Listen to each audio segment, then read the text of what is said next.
تلویزیون بعد مصیبت 1 سال تماشا نمیکنند، این چی معنا دارد؟ اینش جایز است. در خانه ای که مصیبت شود، اولا خود تلویزیون مصیبت است.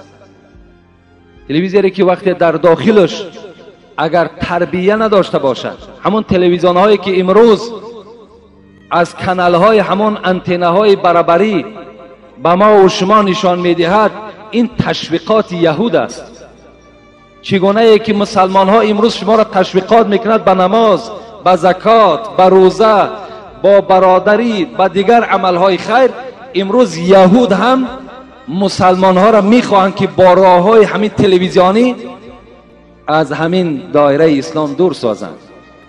مخصوص کانال ها کردند، کانال هایی که مردها به مردها میرسند، مردها به زنها میرسند، زنها به زنها میرسند. امروز هزارها مسلمان از جمعه میخیزد رفته و تماشا میکنه، در باقی میمونه. العینان تزنیان و زناهما النظر.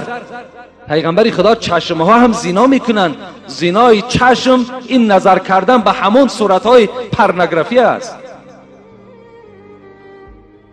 اگر شما همون کیناهایی که امروز یگان کینایی نیست که در داخل او به فحش و به فاحشگی باشد، اگر همون برنامه هایی که در تلویزیون ها می شود بیرون از مصیبت هم نگاه کردن اونها مصیبت است، شما گناهگار می شوید.